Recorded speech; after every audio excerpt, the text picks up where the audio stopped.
Assalamualaikum guys, selamat datang ke SRTV. Jadi di penghujung tahun 2025 ni, di mana perlawanan terakhir Sabah FC adalah pada 23 Disember tempoh hari, kita berjaya menundukkan Terengganu 3-1. Walaupun ianya perlawanan away untuk kita, dan perlawanan ni pun aku katakan ramai yang tidak menjangkakan kita boleh memperolehi kemenangan tersebut lah. Dan match seterusnya untuk Sabah FC adalah pada tahun yang seterusnya 2026 pada 3 Januari menentang Melaka FC. Satu lagi perlawanan away untuk Sabah FC. Jadi untuk penutupan tahun 2025 ni, video kali ini kita bercerita mengenai apa yang telah dimiliki oleh Sabah FC lah setakat 5 perlawanan terakhir. Itu yang ingin kita bincangkan. Tapi untuk video seterusnya ada lagi maksud aku 2 video sebelum kita akhiri lah tahun 2025 ni. Video sekarang ni sama video bercerita mengenai satu pemain Sabah FC yang cuba dipancing ataupun dalam radar satu klub di Semenanjung. So itu 2 video yang akan aku keluarkan. Okay guys, jadi terlebih dahulu kedudukan Sabah FC terkini. Selepas 12 perlawanan dan perlawanan terakhir menentang Terengganu tempoh hari, kita masih lagi berjaya mempertahankan kedudukan kita di tangga ke-8 lah. Sekali lagi, selepas 12 perlawanan, 3 menang, 4 seri dan 5 kalah, 16 gol dan 25 bolos yang telah kita lakukan. Apa yang menarik untuk pencapaian Sabah FC ni guys, selepas 5 perlawanan ni kita telah memiliki 3 kemenangan dan juga 2 kekalahan. Rekod yang kita miliki ni cukup baik sebenarnya jika dibandingkan dengan beberapa tim yang berada di kedudukan teratas kita. Contoh seperti Kuala Lumpur mencatat 2 kemenangan, 1 kalah, 2 seri. Terengganu mencatat 1 kemenangan, 2 seri dan 2 kekalahan. Negeri Sembilan 1 kemenangan, 3 seri dan 1 kekalahan. Jadi ini bagi aku menunjukkan prestasi kita semakin baik di saingan Liga Super ni, dikenakan juga dengan jumlah gol yang kita lakukan pun untuk beberapa perlawanan ni cukup bagus jugalah. Okey, contoh seperti beberapa perlawanan menentang Penang tempoh hari Liga Super 32, kita menentang Selangor lebih kurang 5 gol kita jaringkan pada perlawanan tersebut walaupun kita bolos 5. PDRM kita berjaya membuat gol 4 gol. Kita menang 4-1, kalah pada JDT final 5-0, kalah kepada Brunei 3-1 dan seterusnya, menang menentang Terengganu 3-1. So, kalau kita tengok dari segi rekod persembahan kita untuk beberapa perlawanan tersebut, tolak again Piala Malaysia, Piala FA itulah, kita sekarang ni sudah konsisten untuk menjaringkan gol dan juga agak konsisten untuk mengelakkan kekalahan.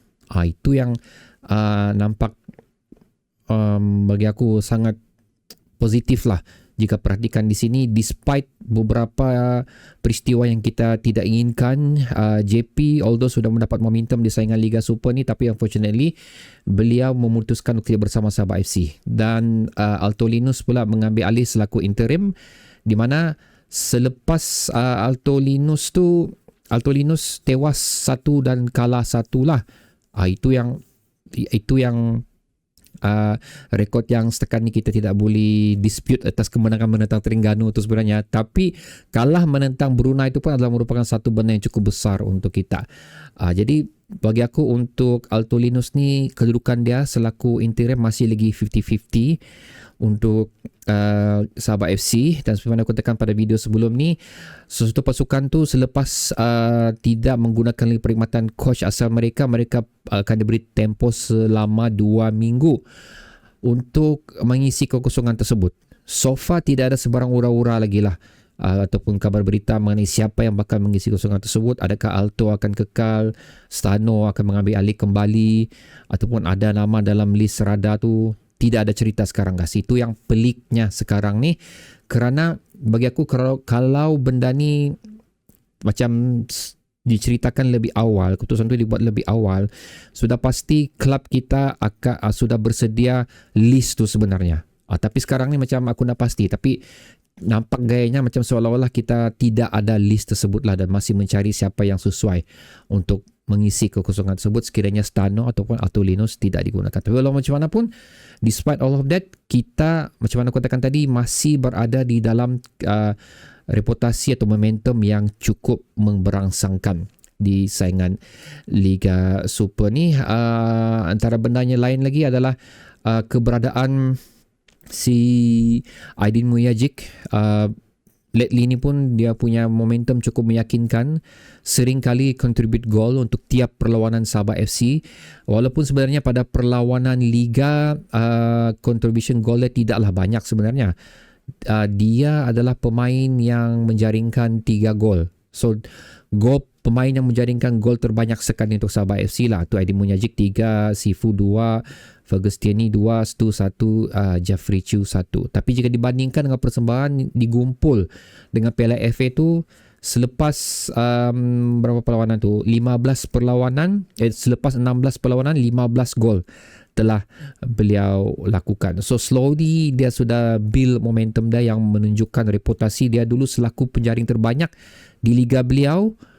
Memang terbukti yang beliau masih lagi mempunyai ketajaman dan juga kemampuan untuk melakukan benda tersebut di saingan Liga Super. Cuma unfortunately sekali lagi ianya agak lambat lah. Bukan salah Aidin Muyajic kerana kita tahu starting permulaan saingan Liga Super kita memang agak slow. Kalau kita dapat menemui momentum kita lebih awal, aku yakin keputusan positif akan kita miliki dan seterusnya Aidin pun mampu untuk menjaringkan gol lebih awal untuk Sabah FC lah. Despite all of that guys, benda yang aku mau despite all of that, kita tidak lekang jugalah. Macam gol tu tercipta hasil daripada assist yang dilakukan. Maksudnya memang ada bilang orang build up perancangan yang telah dilakukan, di mana Stu telah memberikan 4 assist, Jafri 2, Fahran Roslan 2, Aidin 1, Miguel Cifuentes 1. Basically bahagian hadapan kita ni, pasal kalau aku sebut tadi top goal scorer sama most assist tu, nama tu bersilang saja. Siapa yang menjaring tu itulah assist. Membuktikan di sini bahagian hadapan kita memang cukup bagus sebenarnya. Memang mampu untuk menjaringkan sebenarnya. Tapi seperti mana yang kita tahu untuk persembahan Sabah, walaupun kita mendapat result yang bagus tapi aku masih juga meletakkan midfield kita masih agak lemah lah untuk membantu bahagian hadapan. Itu kelemahan kita setakat ni, dan aku ianya perlu diperbaiki lah. Dengan aku rasa pemain sekarang ada ni memang tak boleh. Memang kita kena ambil satu lagi pemain, dah kisah lokal ataupun import, untuk berada di position tersebut bagi bilang orang menguatkan lagi bahagian midfield kita. So Sabah FC ni dikaitkan dengan beberapa pemain import yang pada video sebelum ni ada satu yang berada di locker room kita. Siapa sudah nama dia tu. Lepas tu ada satu lagi pemain daripada Kelantan pun, pemain import juga. So sebenarnya Calvin Belfort, itu yang berada di locker room Sabah tempoh hari. Dan satu lagi pemain daripada Kelantan, tapi aku nak pastilah siapa nama dia sudah tu. Tapi masalahnya dua-dua pemain ni adalah di bahagian forward. So ianya bagi aku macam terlampau banyak di bahagian forward, tapi tidak menumpukan di bahagian mana yang sepatutnya. Bahagian yang kita lemah itu sekali lagi midfield. Unless dua individu yang aku kaitkan sebentar tadi tu sebenarnya dibawa masuk adalah untuk mengisi kekosongan bahagian sayap. Pasal kalau aku tengok kemampuan mereka ni, aku lupa satu orang nama dia, minta maaf. Mereka ni boleh bermain di bahagian sayap. Unless itu improvement yang Sabah FC mau lakukan, aku agak bersetujulah. Pasal aku perhatikan di sini Jeffrey Chu seringkali dideploy di bahagian kanan winger, tapi a few match ni dia dideploy di bahagian right wing back. Okay, di mana Denningham beraksi di bahagian tengah lah. Sekiranya Dominic Tan kembali, Gaby yang akan kembali tidak lama lagi berada dalam keadaan 100% fit, sudah pasti mereka akan mengambil alih kedudukan mereka di bahagian center defend, di mana Ingham akan beralih ke bahagian kanan. So seperti mana aku katakan pada video sebelum-sebelum ni juga, bahagian kanan wingback kita itulah yang memerlukan pemain gantian yang layak lah bagi aku. Apa yang ada sekarang ni bagi aku tidak cukup.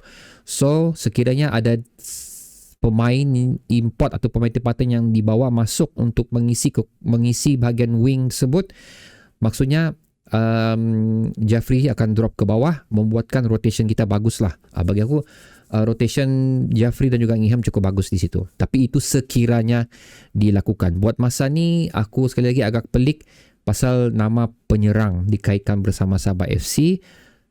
kerana bagiku bahagian serangan kita cukup bagus. Unless benda yang sebentar tadi aku sebut dilakukan, aku bersetuju. Kalau tidak, lebih baik Sabah FC bertumpu saja, satu, untuk mendapatkan coach yang mungkin setanding dengan JP. Kedua, memperkuatkan lagi di bahagian midfield kita, guys. So itu adalah keadaan terkini untuk Sabah FC yang aku kongsikan kepada anda. Itu kedudukan, prestasi, top goal scorer, most assist, dan juga pandangan aku mengenai apa yang perlu diperbaiki oleh Sabah FC bagi mengharungi saingan Liga Super yang akan datang, dan seterusnya untuk transfer windows yang akan bermula tidak lama lagi lah. Apa persediaan kita? Itu yang aku mau tahu sebenarnya, tapi sekarang sekali lagi belum ada sebarang penceritaan daripada Sabah FC. Okey, diorang tidak bercerita, tapi bagaimana pula cerita anda tentang benda-benda yang aku sebut sebentar tadi? Aku mau dengar pendapat anda pula. Letakkannya di ruang komentar di bawah. Bertemu lagi di video seterusnya. Assalamualaikum.